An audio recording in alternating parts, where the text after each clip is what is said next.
Yeah.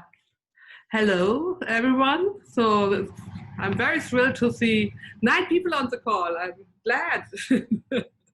So you managed to join, even though we are in this COVID-19 madness and Zoom. So I hope everyone received an email from me that we have a new email list for the Gateway Ambassadors. That is not a Google email list anymore, but it's now sciencegateways.org email list. So if you would like to join it or you didn't get the invitation, just email me and I will invite you again. And I know that at least one person had let's say a little bit of a problem to join a Google email list. So that is now solved. We have a different email list. Great. So the other thing was, I apologize that in the last month the meeting didn't take place, but now we are going to monthly meetings, and we had the doodle poll whether we have maybe different times on even at odd numbered months. We won't have different times because the ones who answered the doodle poll, it is again the same time was the most favorable one. So I think we really picked now the first Thursday every month and at this time. So if it doesn't work out for someone, just speak up and we can make a new doodle poll. Hi, Dan. Hey, how are you? I'm good. How are you? So, I didn't wait for the answer. I should wait. How are you?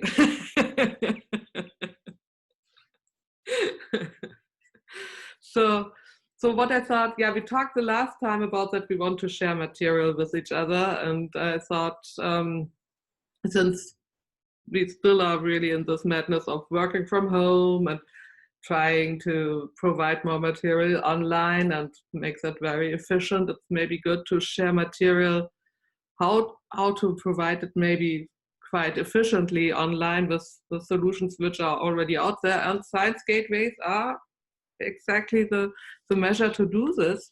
And that is the goal, to make it easier for people. So I prepared a couple of resources, and I share also the minutes from today here. Let me put that in. I put it here in the Zoom chat, but also in the Slack channel, that you can have a look at. It would be great if you just add your name under attendees, so that I, for example, can add my own name. What I wanted to do was for walking through a couple of things which could be helpful, and then we can have discussions about it. So if we look, for example, at the catalog, the Science Gateways catalog that is built up by SGCI, you see. Sandra? Yes? Can you change the permissions on the Google Doc? I can't seem to get to it. Oh, okay. Let me do something. I thought that I opened it to everyone. Let me do this directly. Who has the link can edit it.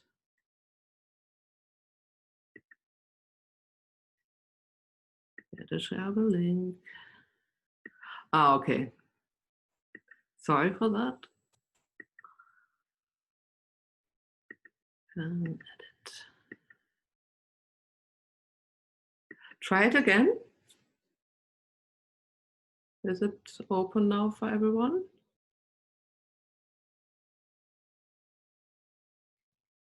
Yes, thank you.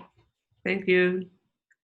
Yeah, if you have anything, please directly, like Dana did it, just interrupt me if you have a question, or please do that.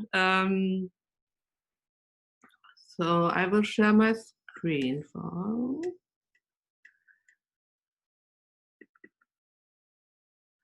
And you should see now at the moment something like the minutes from today. Is that correct? Yes, you can see your screen. Thank you. So if I go now, God, and I hide this now.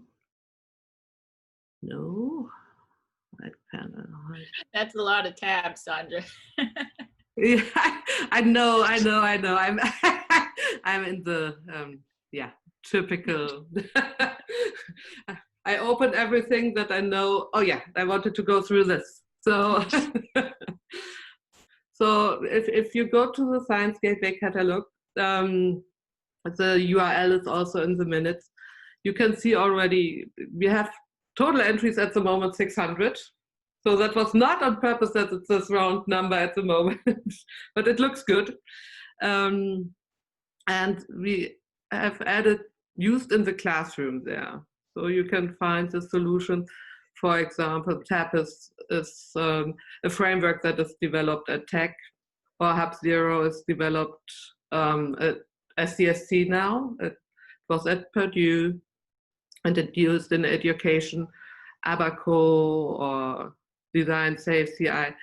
So, and if you would like to have more information how far it is, so because some of the solutions are frameworks where you still need to program something yourself, and some are already existing solutions with different options to add directly material and to add users. So if you look, for example, at Galaxy, so most of you probably heard about Galaxy. They have fantastic training sites with also be able to add your own training for developers, admins, but especially also for researchers and students.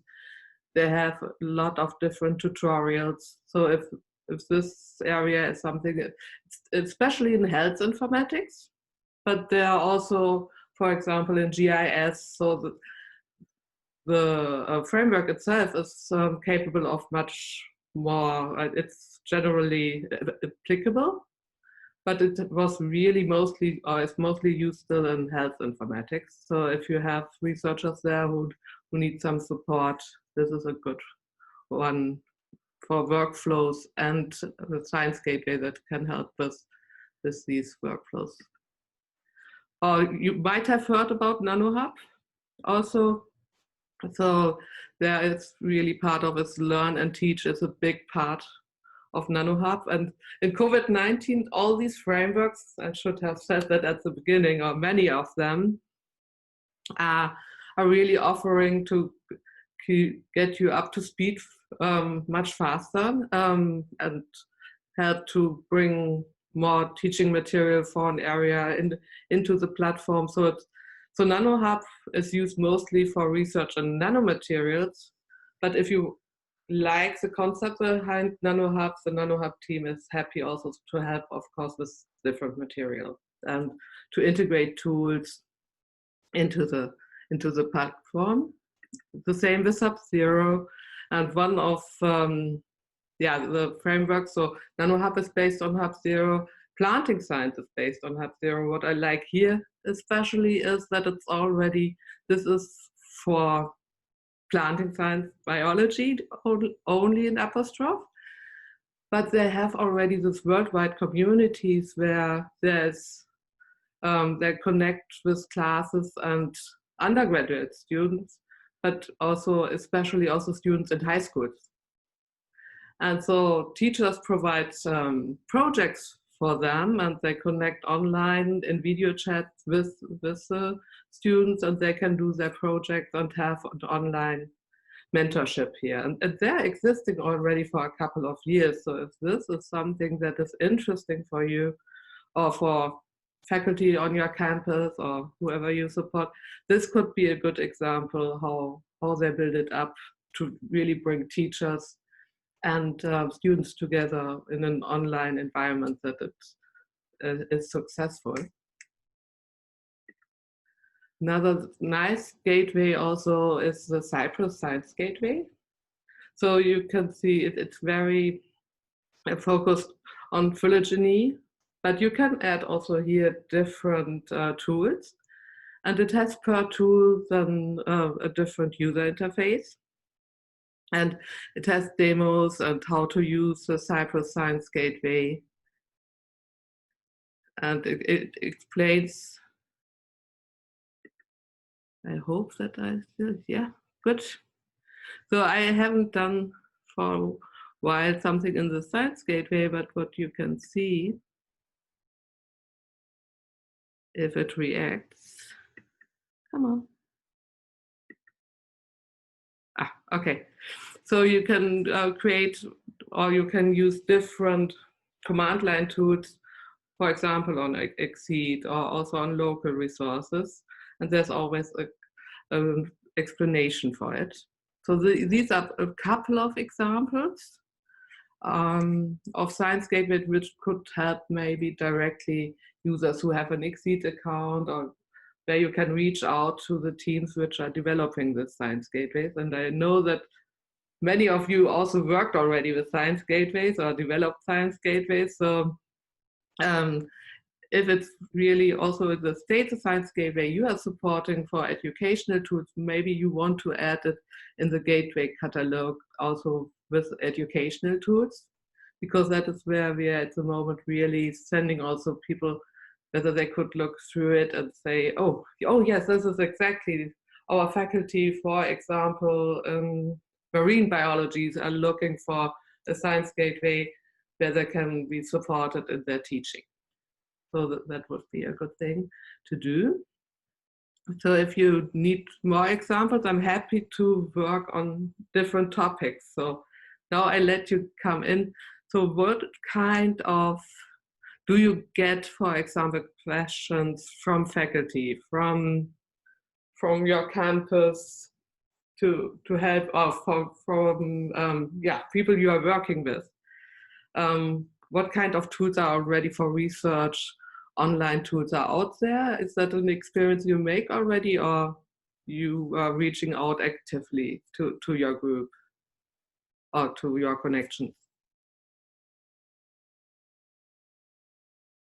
So, for example, and I'm sorry if I put someone directly on the spot, but Dana, if you have your connection, I know you are in outreach and community engagement. So are you offering directly online resources? Are people coming to you to ask you for online resources? So yeah, so mostly what I'm interested in, with my role at Internet 2, and is to be able to connect people like campus champions or campus research computing facilitators that don't know about Science Gateway. So I can say, hey, you should go check out this because it sounds like something that will help solve your problem or your researcher's problem. So I'm kind of at that meta level of trying to connect all the groups together so that they're all aware of all the resources. So let's say the Gateway Catalogue would be something that is really helpful to pointing people there. And there are always also people to connect to. So there's a contact in the catalogue where people can further. But we can also help, providing help from the Science Gateway Institute to help with the first step with selecting maybe the right thing. So that is one of the ideas. And Julian, you raised your hand. Please speak. Yeah. So I'm looking for help because people are asking me for help. I'm involved with the Research Bazaar. So we have these weekly events, and we have workshops, and we have the annual festival. I'm also involved with the Python meetup in Tucson, and then also other researchers and faculty asking for help about their things and how to teach effectively online. And I realize I don't really know. I mean, I know the rudimentary principles of teaching in person because I did the software carpentry and structures training, but teaching it online seems like, it seems like another skill as well within technical hurdles. So I'm very glad that this was the topic for today. So I'm hopefully I'll get some tips here, and if anybody wants to point me at some other resources as well, I'd be very grateful. Yeah, cool. So one example I can also give from Noldem is, And now I get in, I had the tab also open. I will find it in a moment. So there's, because I blank on the name at the moment, we have two different classroom softwares at Nolden, which are really working well for teaching online. It provides the possibility for discussions, but also not only for chats and showing slides and recording things, recording the sessions, but also for giving homework and connecting systems. And I should have added it to the notes, but I will add it after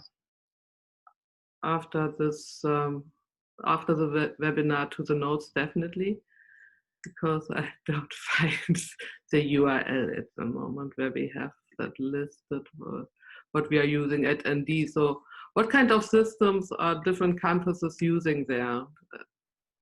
So we're using at George Washington University a lot of the tools that we already had. So we have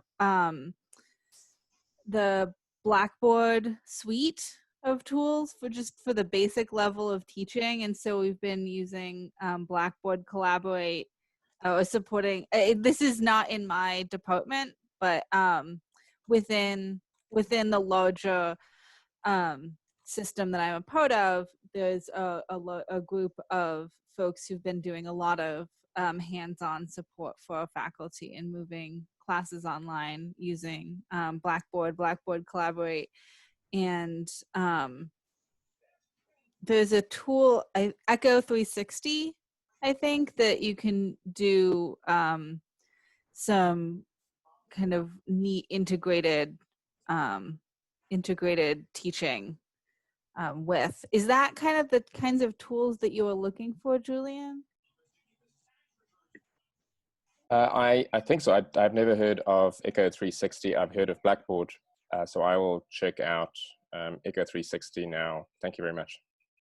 I know that for the teaching sessions that we do, we aren't actually teaching, and then the teaching sessions that my daughter is doing at her college, other than their online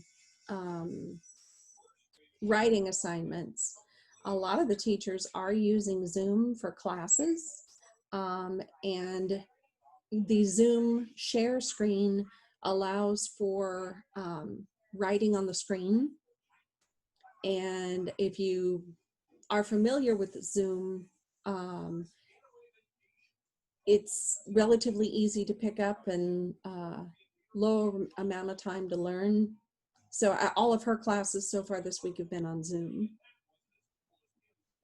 One thing to keep in mind is if you do have a system like Blackboard Collaborate as opposed to Zoom, I don't know if it has some of the same features, and I do think it's a little more complicated, but I think it's FERPA secure, Blackboard Collaborate, as opposed to some of the webinar tools that we have may or may not have the level of security that's appropriate for working with student data, or having student data sort of being naturally automatically captured. yeah, I know that we are also using Zoom at ND as one of the tools. It might be dependent on how much of the data is really captured. And I think it depends on the way that Zoom is set up at your institution. So there is a secure version of Zoom, so it's possible that that's what you have. But it's just something to keep in mind, because we don't have the secure version of Zoom or WebEx, I don't think. I will check it, because I have to admit I know that we are using it, but I have no idea whether we have the secure one. So I should know that. I will take it on my list. So any other experiences with software for classroom? Yeah. I was gonna, I think I just talked over somebody. That's okay, go ahead. I was gonna back up to when you had the catalog up. Okay. I had a question. Other than just sitting down and reading and reading and reading and reading and reading, how do you get familiar enough with what is in the catalog to be able to refer someone to the correct item? Because many people, when they come to us as wanting to collaborate directly with us to write something for them. And while we may have some existing tools that we are able to reuse, is the search really good?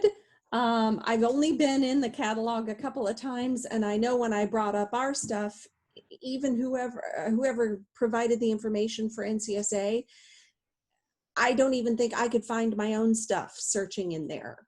Has anybody used it long enough or well enough to know how I can use the catalog to direct someone there to something that does already exist, so we aren't reinventing the wheel?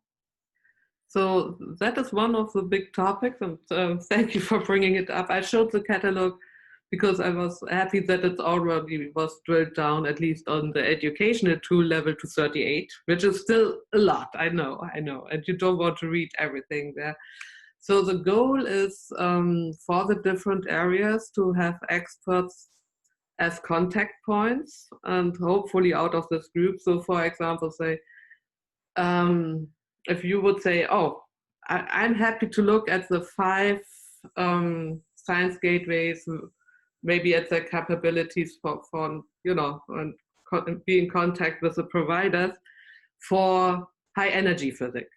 And then we would say, oh, if you need something for high energy physics, you probably can ask Shannon about it. So that is a little bit also the goal with, you know, building this group, that we can share or say, oh, this is, for example, I work a lot with bioinformatic people.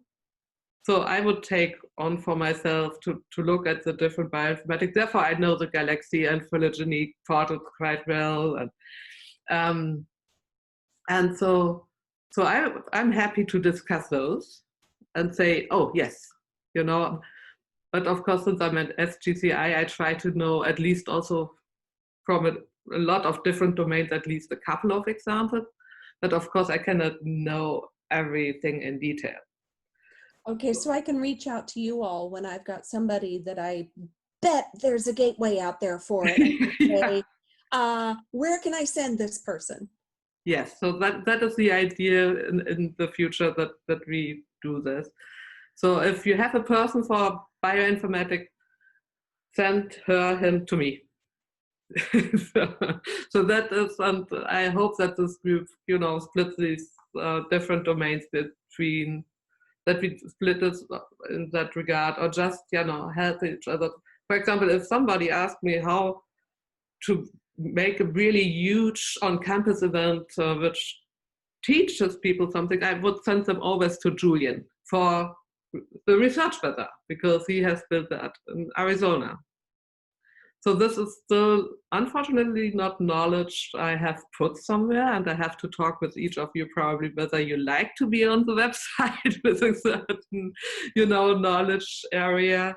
But that would be one of the goals. And not everybody, that is not, let's say, not everybody has to do it. The idea is more to say, who's interested to represent one of the areas or a specific area, looks at a couple of solutions and is then the first contact point to point people to the next level.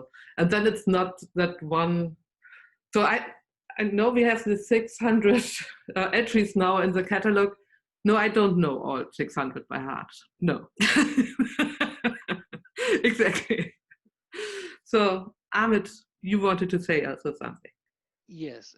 So I probably have similar question, but from the infrastructure point of view, when we say, okay, this is a tool that we have now, faculty or researchers want to use it, but you know, when it comes to the IT side, it takes months to get that really up and running sometimes, and that insight is kind of missing, or getting that kind of insight to be able to say, okay, this is what it takes to have some production kind of environment. would that be something useful to put it, or is that something that people would have knowledge and be able to update?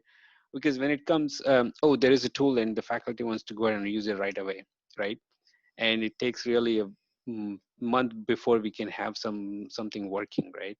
Yes. So I don't know if that is faced by everybody else or not. So that is definitely one of the things I run myself at the moment into. So I get these emails, oh, Sandra, you are in Science Gateways. Can I set this week one, for example, for video rendering up? I'm like, let me have a look whether I find one that is maybe openly accessible. And I know, for example, that is unfortunately now 10 years ago that we set one up in a group in the UK, and people could try it for free, and that would have helped for the first week or two until there's a decision.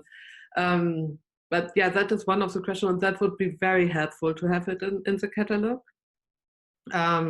We haven't made this mandatory to add it. Therefore, I think it's still at the moment needed to talk to the people who really know what it means, also to know what it means to set it up in production.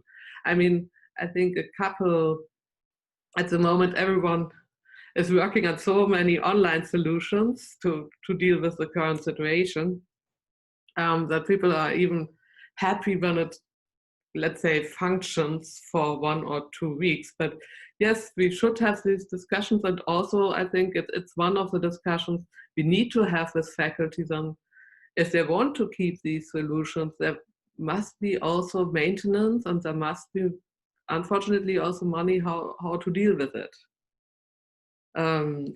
for years, if it's not only a short-term solution for a month.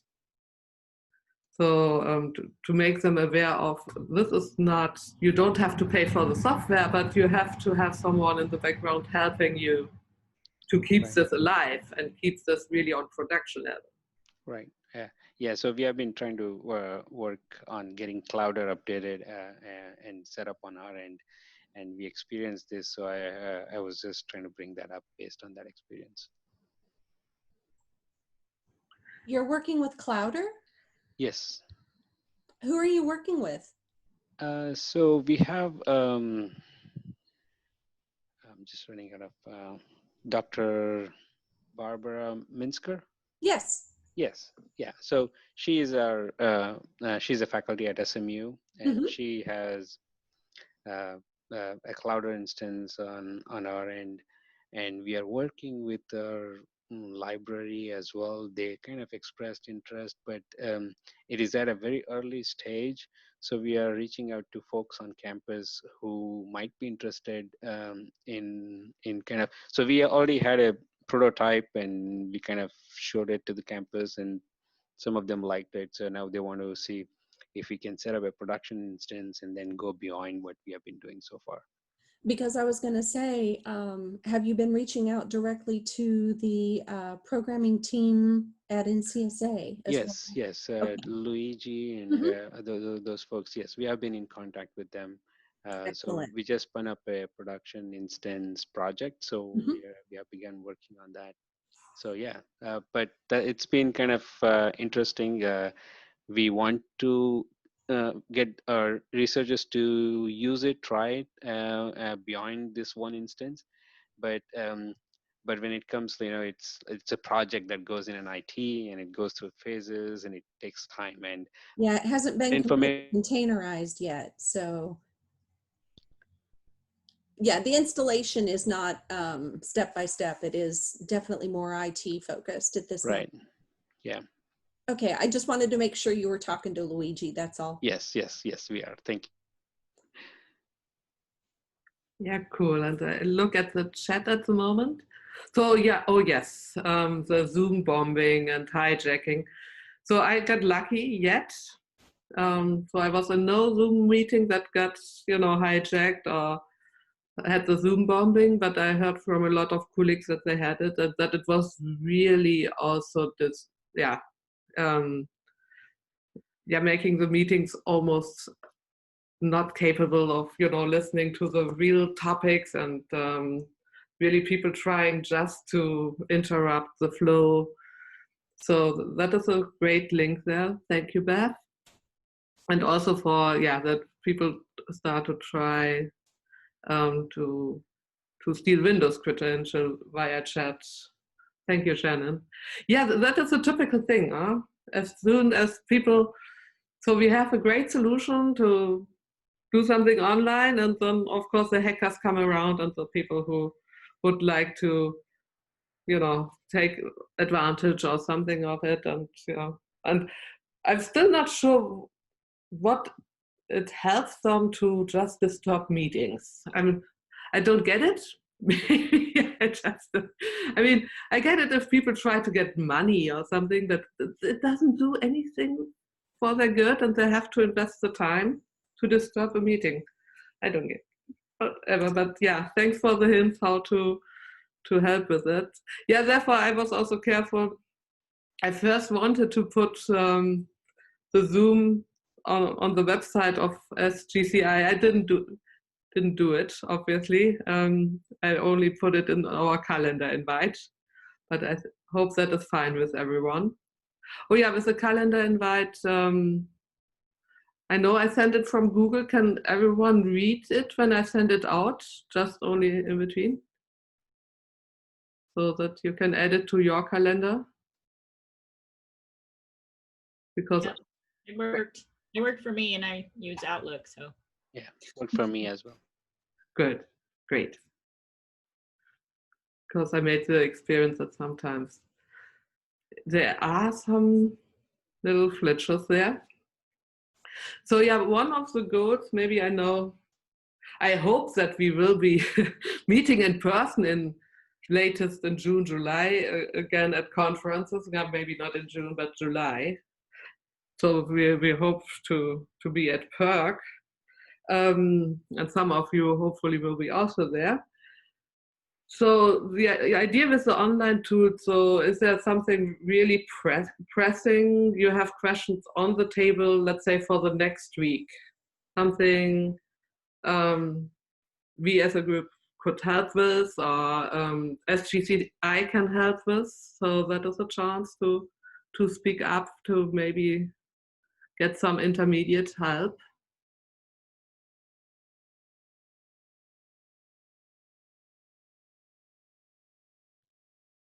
Okay. Could you elaborate? I'm not sure I understood the question. Oh, okay, sorry. So do you have something very urgent as a topic in this regard? Like, for example, I know you're working in the library and you are already probably have really good online tools, what I heard from you at your institution, but maybe there are now for the next 1 or 2 weeks someone said, oh, we really have to solve this during this urgent COVID-19 time, that we can offer this tool, or we can offer, something, and it should happen in the next week. And as Amit already said, that is not so easy, but maybe as a, effort with SGCI, because everything that is related to COVID-19 at the moment, of course, will be prioritized. So if you need something really urgent, we can push that also through at the Institute to get help there. And so, or with security, cyber security, and Oh yes, I will talk about Hicks submissions. Yes, Sean. So do you have something there, Megan? Or? So we, in our research technology services, we're providing resources. I'll post what they are. They're making available, sort of the news about the compute information, the compute sources for people doing COVID-19 research, and that's kind of infrastructure that's available more so than gateways, I think. But anything related to that, I think people would be interested in.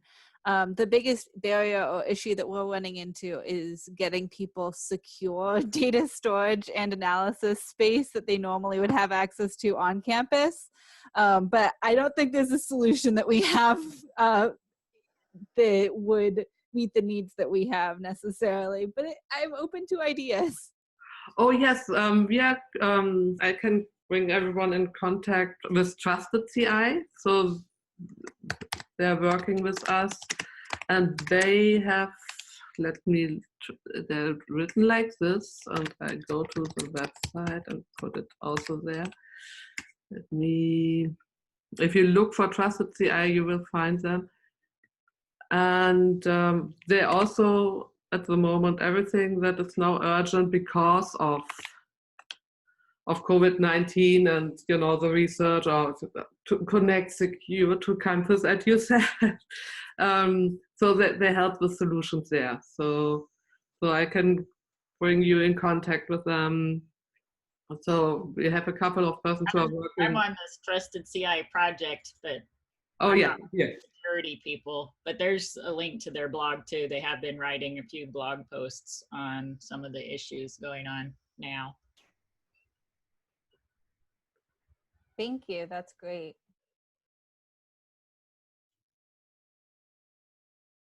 So yeah, cool, great.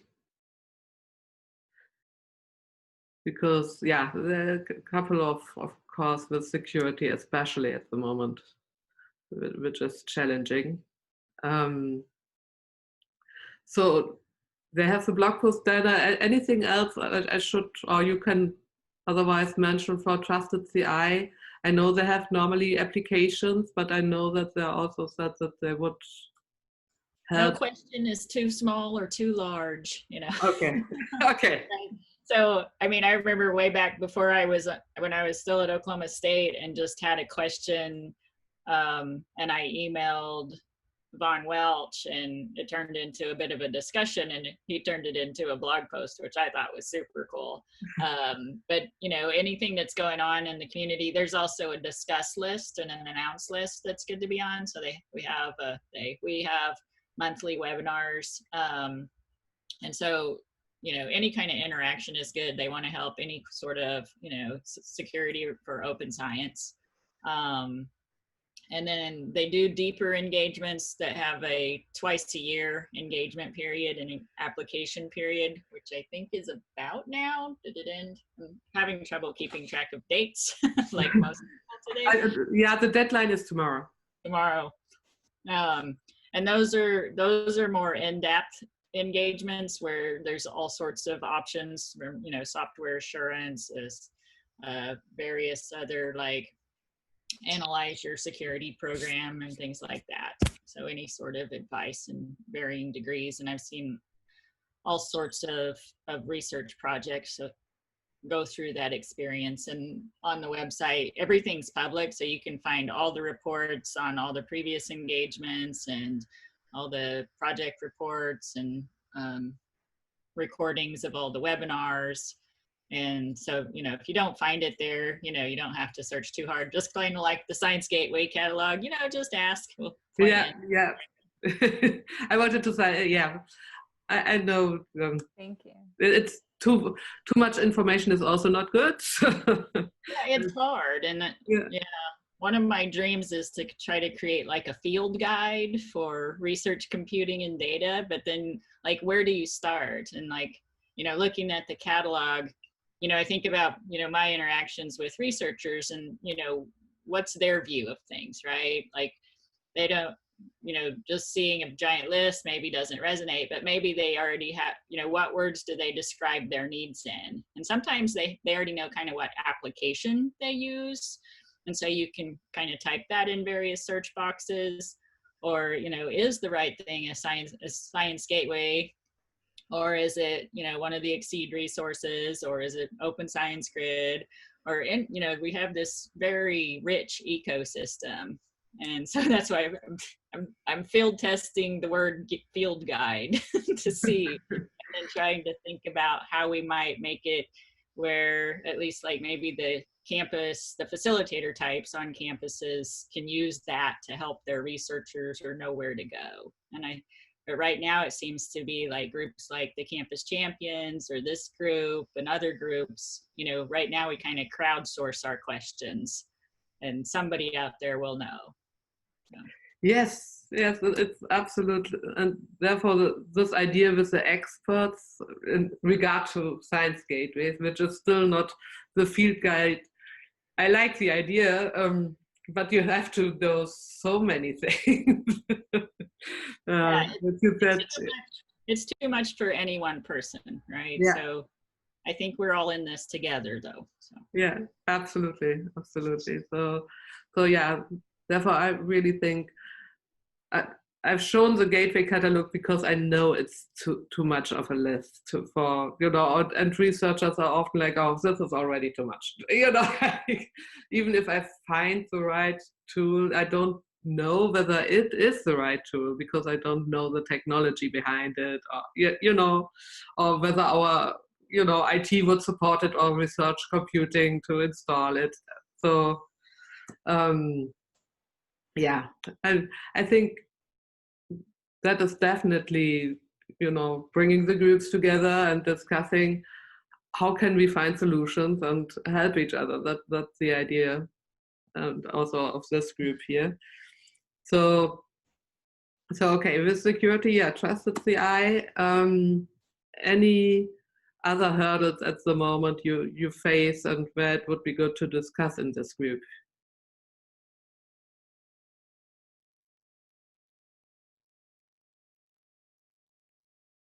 Ha, I love it. No hurdles?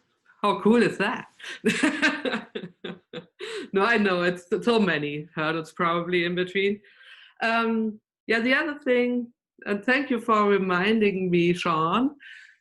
So there is a Science Gateway Sustainability session at the Hicks conference in January. So January 21, I really hope until then we will be able to travel again, and I will look so forward to travel again.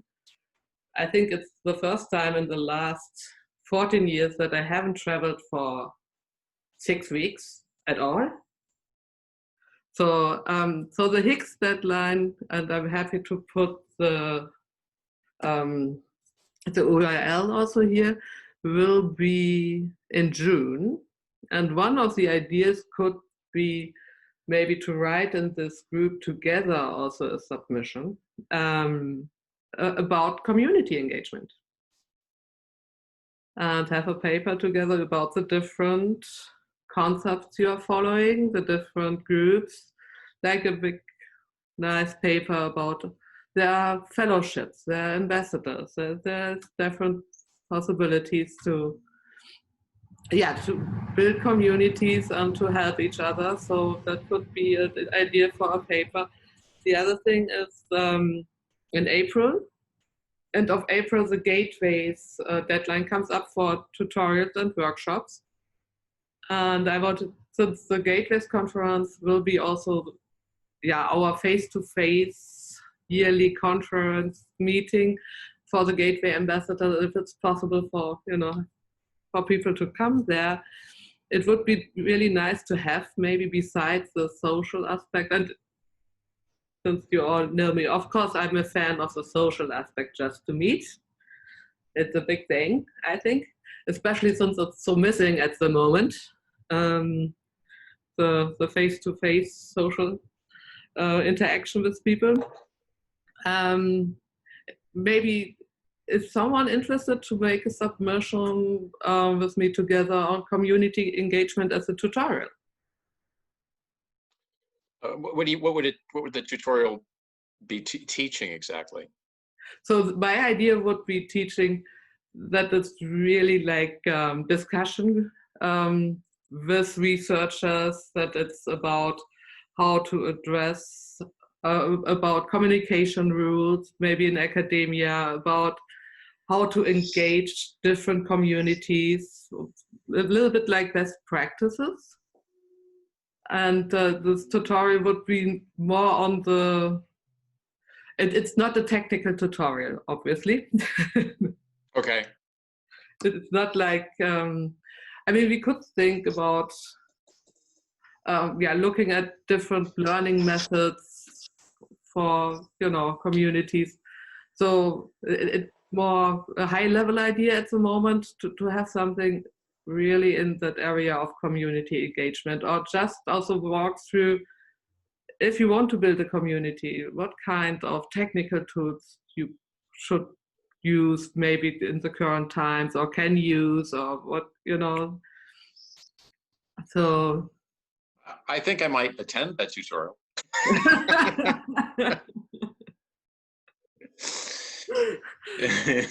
if it gets accepted the first attempt. Yeah, I think sometimes that especially these, let's say, softer topics are so important also for science gateways, but we don't have really the material often at the Gateways conference to support them. So that would have been one of the ideas. I'm happy to jump on that with you. Cool.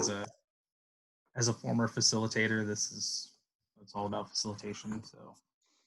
Yeah, Sean, I was just pulling up the ACI Ref leading practices document because there's a lot of good stuff in there for, research engagement and how to, the campus community engagement type parts of that.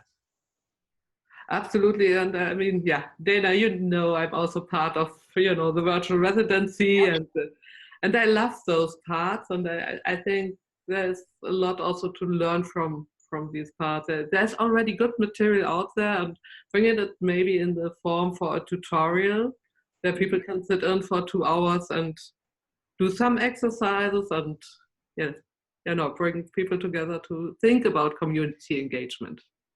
That is always the first step. I like it. Yeah. Oh, just because I feel like I missed something. The idea of community engagement, are we talking about with each other as support or in terms of engaging our campus communities? Both.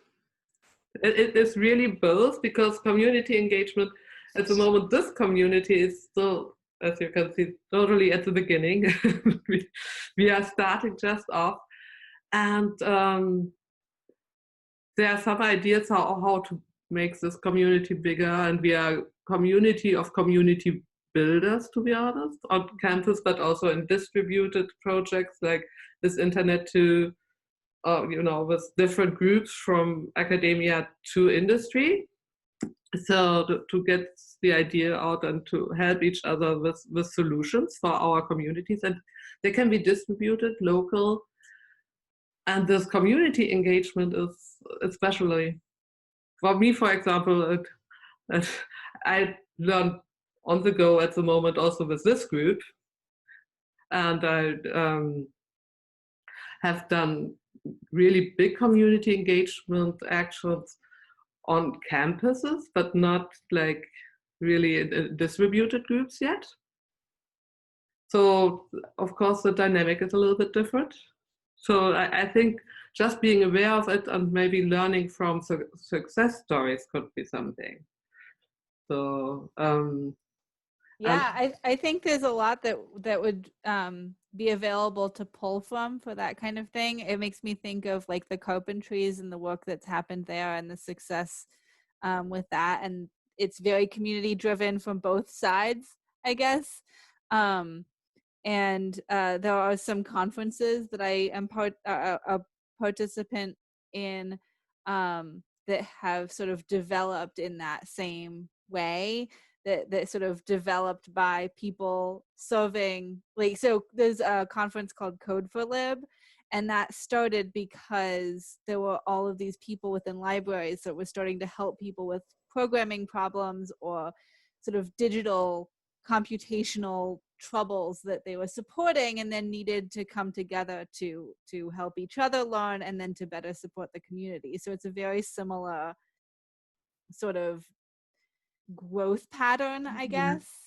Yeah, absolutely. Yeah. Okay, that sounds really interesting. So yeah, I think what would be interesting to figure out together, what a good exercise. One is, of course, a discussion, and maybe give some hints what to think about for community engagement. But the other thing would be, what could make sense in a tutorial of 2 or 2.5 hours on exercises? What would be beneficial for people to walk through? And yeah, I'm happy to give it a try. So that would be cool. As I think about this some more, there could be a good tie-in for sustainability as well as funding follow-on, since there's a lot of outreach and community stuff that you have to include inside of the grant submissions and things like that now. So Yeah. Yes. that might be some aspect of this that we could tie in. Absolutely. I like that also. Yeah, it's sustainability for Science Gateways definitely has a lot to do also with community engagement. Because if you can show different funding bodies that, you have a big community, they're easier to convince that you need more money, of course. That's the way it is, yes. Absolutely. Yeah, great. So I will send to this list and the invitation, and we can start to work on it. We have 20, we have almost 4 weeks time to do the submission. So I think that is a good time frame. Okay. So any other discussion topics from anyone?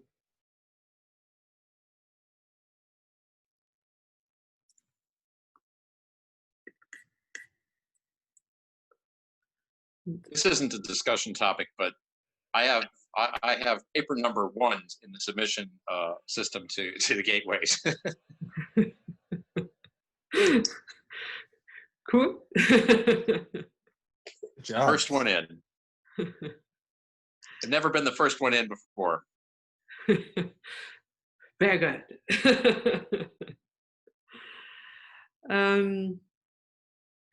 So yeah, so I mentioned already, so connect with SGCI, come back to me if you have questions for specific areas. I'm sure we can figure it out at the moment together for different domains and what is helpful here or for security with Trusted CI. The other thing I wanted to say, what coming up in the US Research Software Engineer Association. So we have there now over 200 members. And some of the research software engineers are like, oh, I would like to get to know really more projects or additional software. And we have this branch like there are projects, if there are projects which needs love and some programming skills, people would dedicate their time to this. So if that's something that is interesting, especially since you see, at the moment in our group, we are so overwhelmed, but this program or the Science Gateway, it would need a little bit of work. I'm happy to connect you to the US RCEs, and maybe, a programmer is interested to take on some work.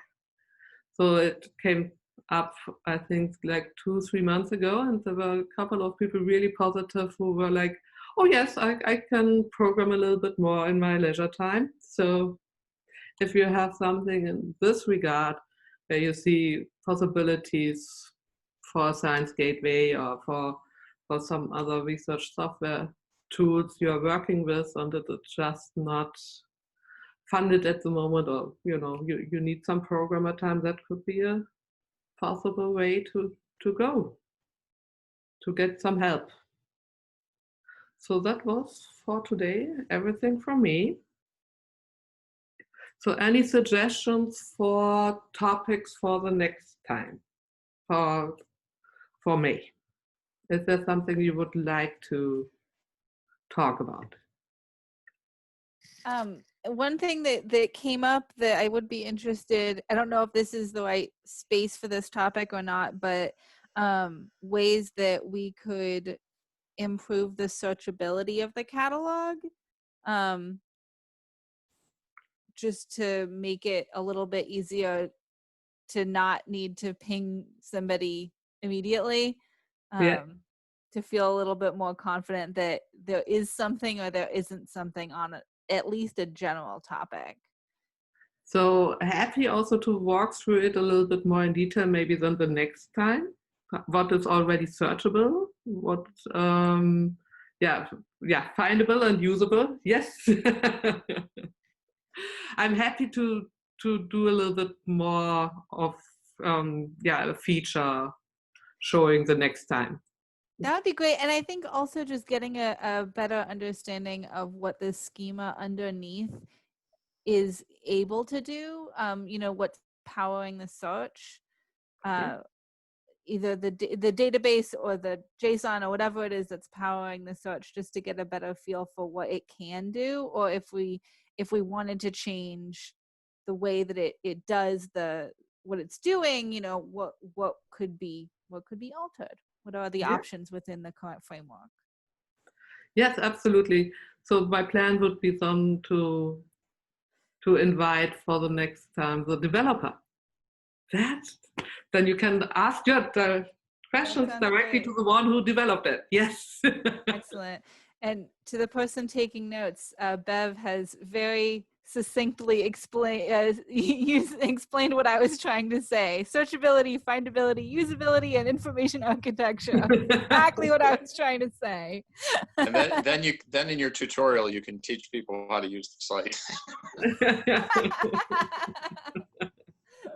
Sounds good.